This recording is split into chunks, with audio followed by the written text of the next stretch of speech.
I grew up in the New Age movement. My mother believed in reincarnation, and I grew up assuming it was true. But I found the New Age approach is to be undisciplined and wishy washy. So I turned to more traditional sources of information. And the picture that I have on my mind about traditional views of karma is something I saw on TV, probably National Geographic.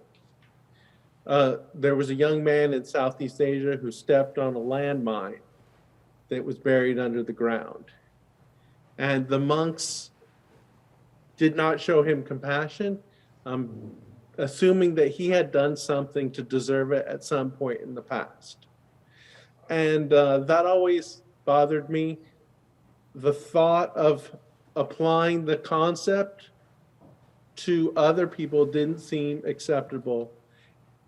It didn't feel right, but somehow it was acceptable, or it felt more acceptable to apply it to myself. So now when we're repeating the three vows, and when I repeat the middle of the three vows where I vow to practice, quote, with the knowledge that everything is the result of my own deeds, I'm kind of cringing inside. I'm not sure if it's healthy for me to repeat that. How can I separate your approach on the topic of karma and prevent it from getting entangled with the baggage of my past beliefs? 어떤 종교 철학을 막론하고 과거의 종교나 철학의 기본 바탕은 이 길흉화복이 그 밑에 깔려 있습니다. So, regardless of traditions of any philosophical tradition or religious traditions in the past, most of them, actually all of them, are based on this good or bad or merits or punishment. 즉 좋은 일을 하면 복을 받고 나쁜 일을 하면 벌을 받는다 하는 거예요. In other words, if you do good things, then you will be rewarded, and if you do bad things, you will be punished. 근데 이 세상에 살다 보면 나쁜 일을 했는데도 벌을 받지 않는 사람들도 있습니다. But in this world, we see people who have committed a bad conducts, but they're not executed or punished. 그래서 그 사람은 이 생에서 안 받으면 다음 생에 죽어서 지옥 간다. 이렇게 다음 생이라도 받는다. So people came up with this idea that if they don't get punished, or if they don't get punished in this life, then they will in their next life. 그리고 이 세상에 다시 태어났을 때 그 벌을 받는다. And when they are reborn to this world in their next life, then that's when they get finally punished. 그러니까 이런 식으로 사람들에게 나쁜 짓을 하지 말고 좋은 일을 하라고 하는 데서 나온 얘기입니다. So these are the concepts to encourage people to do good deeds rather than bad behaviors. 근데 여기서 교훈적인 거는 좋은데 여기는 반드시 이렇게 복수 개념이 깔려 있습니다. Well, in the sense of encouraging people to do good deeds is good, but in this concept, we always have this notion of revenge. 그것이 내가 하든지 복수를 It 내가 can be 하든지 done. It can be done by me, 내가 못하면 하느님이 하든지 or if I cannot do that revenge or punishment, then the God will do it. 어떤 까르마이에서 이루어지든지 Or it can be done by some work of the karma. 즉 반드시 벌을 받는다는 거죠. But the essence is that bad behavior will be punished. 이것이 이제 함무라비 법정으로 말하면 눈에는 눈, 이에는 이 개념이에요.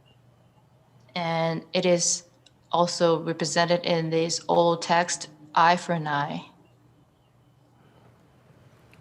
근데 부처님의 가르침은 그렇지가 않습니다. But the teaching of the Buddha was different. 부처님은 원인이 작용하는 조건에 의해서 결과가 나타난다는 겁니다. He said that there's this cause or reason, and it meets with the context or condition, and the result, an outcome exists. 그러니까 어떤 현상이 나타났을 때는 그 현상이 나타날 수밖에 없던 반드시 어떤 원인이 있었다 이런 얘기. So if something happened, there was a cause that inevitably made that incident happen.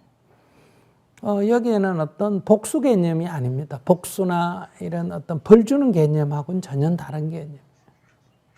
But it's different. It's a different concept from taking revenge or getting punished. 어쩌면 과학적인 개념에 더 가깝습니다. It's actually more of a scientific logic. 즉, 이 물체가 움직였다면 여기는 반드시 힘이 가해졌다 이런 얘기. So let's say this object moved from here to there, then there must have been some kind of energy that made that happen. 저절로 움직였다든지 뭐 하나님 움직였다든지 그런 건 아니다. There is nothing that it moved by itself or the God actually made that object to move. 그래서 원인이 없는 결과가 없다는 거예요. So there is no outcome or consequences without a cause. 근데 여기는 윤리 도덕적 개념이 들어가 있는 건 아닙니다. But it doesn't necessarily have this notion of ethics. 비유를 들어서 간단하게 설명하면요. Let me take an example. 내가 건물 이렇게 길을 가다가 옥상에서 어떤 돌멩이가 떨어져가 머리를 다쳤다. Let's say I was walking on the street and there's a stone falling down from the top of the building, and I hurt my head. 이것을 어떤 복수의 개념, 보복의 개념으로 볼 때는 너가 전생에 죄를 지어서 돌을 맞았다 이렇게 해석하는 거예요. So from a perspective of retribution or punishment, then it is interpreted as you had this incident because you had done something wrong or something bad in your past life. 그러나 부처님의 가르침은 옥상에서 돌멩이가 떨어질 때 마침 네가 가서 부딪혀서 다친 거다. But from the Buddhist teachings perspective, you were walking down the street and the stone fall down, and you were there when the stone fall down, and that's how you got hurt. 그렇기 때문에 여기서 가장 중요한 것은 빨리 병원에 가서 치료하는 게 중요합니다. And the most urgent thing you have to do here is to go to the hospital right away and get treated. 다음에 다치지 않기 위해서는 옥상에 그런 위험물이 없도록 만드는 겁니다. And to prevent this incident from happening again, we have to set up some kind of safety measures on the top of the buildings. 그러니까 이것이 어떤 잘못에 대한 결과의 개념이 아니라는 거예요. So it is not interpreted as outcome or consequences of something bad or something wrong that you did in the past. 근데 왜 지금 불교 신자들이 그런 전통적인 복수의 개념으로 보고 있느냐 하는 것은 이것은 부처님의 가르침이 아니라 인도의 전통 사상이에요. But why do many Buddhists have this kind of repetitive or punitive concept of something happens and something happened in the past and something in the present? It is not actually because of the teachings of the Buddha had that kind of concept, but it's more from the influence of the traditional Indian culture or beliefs. 그러니까 이 전통적인 사상은 나쁜 짓 하지 말라고 하는 교훈적인 측면에서는 아주 현실적으로 유용한 면이 있는데 So the traditional teachings, it gives us lessons to follow, and it is useful when we encourage people to do good deeds and prevent them from doing bad deeds. 근데 그것이 사실이냐 하는 거하고는 다른 문제입니다. But it's a different story when we think about whether it is the truth or whether it is the fact. 그리고 그것은 잘못하면 많은 부작용을 불러일으킵니다. And it can also have negative side effects as well. 아까 지뢰를 밟았다 하는 것은 거기 지뢰를 제거하지 않았기 때문에 생긴 사고에 들어갑니다. And from the story that you quoted, the person stepped on the landmine and got hurt himself. It happened because people did not remove the landmines in the earth. 그러면 우선 치료를 해야죠. And that person should be treated first in the hospital. 그리고 다친 그 사람도 행복하게 다리가 하나 다쳐도 행복하게 살 수가 있다. 이게 부처님의 가르침이에요. And here, the Buddhist teaching should be that that man, even if he hurt himself, even if he lost one of his legs, maybe, he should be able to live a happy life. He deserves to be happy with those, even if he had that accident. 또 우리는 각자 자기 삶은 자기가 살아야 되지만 이런 경우에는 우리는 그 사람을 도와야 된다 하는 게 부처님의 가르침. And also, here Buddhist teaching should teach us that we can live our life, and we should focus on we should focus on making our lives happy. But also, we should be able to help this man when the person is in distress. 그런데 이것이 전생에 네가 나쁜 짓을 해서 이런 일이 생겼다라고 하면 이런 사고가 난 사람들은 다 그 사고를 당연하게 우리는 받아야 됩니다. 왜? 전생에 나쁜 짓 한 거 받는 거니까. 그러니까 불행을 합리화하는 게 되는 거예요.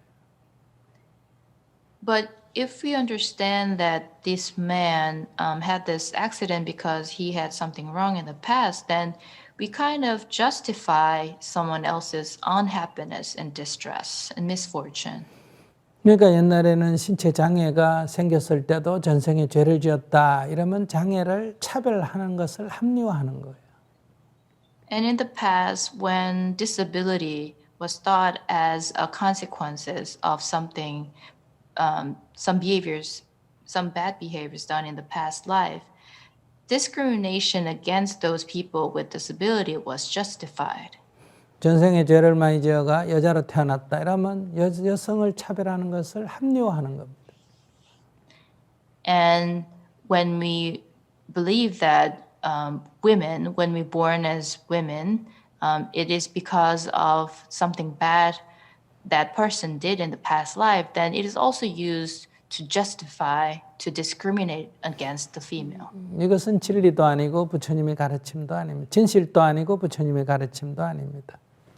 It is nor true, it is nor the Buddha's teaching. 이것은 결과적으로 지배자나 기득권자가 세상의 질서를 유지시키는데 오히려 이용한 부작용이 많습니다. It rather had negative consequences of the oppressors made use this kind of concept to justify the status quo.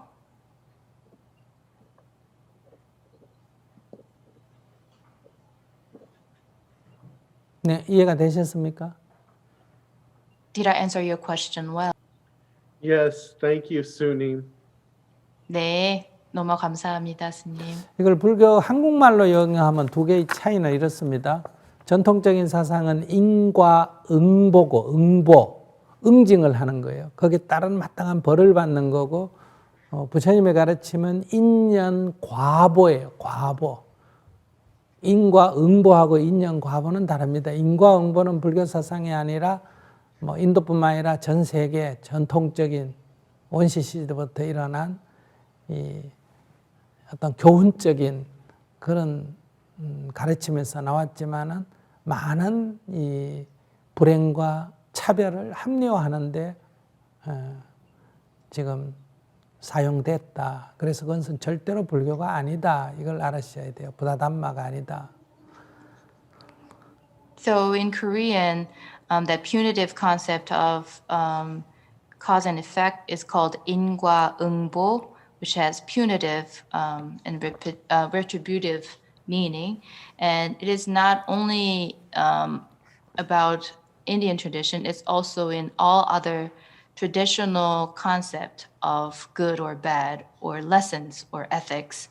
But the Buddha Dhamma, the teachings of the Buddha, it's called in Korean 인연 과보. It's a cause and effect.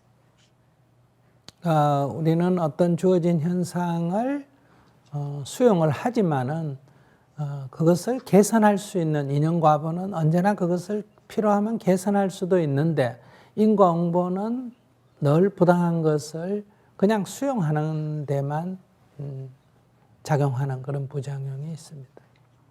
So that punitive concept of cause and effect is what has been used by the oppressors to keep the status quo. And we can always accept or embrace some consequences, but the first concept was used to only forces us to accept the status quo, but not to work towards to improve the current situation. 부처님의 가르침은 뭐든지 다 그냥 받아들여라가 아니라 어떤 일에 할 때 화내거나 불안해하거나 두려워하거나 괴로워하지 말라는 거지 뭘 고치지 말라는 얘기가 아니에요. The Buddha's teaching is not encouraging us to embrace or accept the world as it is, but rather the Buddha's teaching encourage us to keep calm and peaceful instead of getting angry or getting nervous or getting fearful when we try to fix or improve some things that are wrong in this world. 그러니까 지금 동남아시아 불교든 전통적인 불교는 다 봉건주의의 그 통치 이념에 복무하는 쪽으로 다 이 내용이 변질이 됐다. 오히려 이렇게 보셔야 돼요.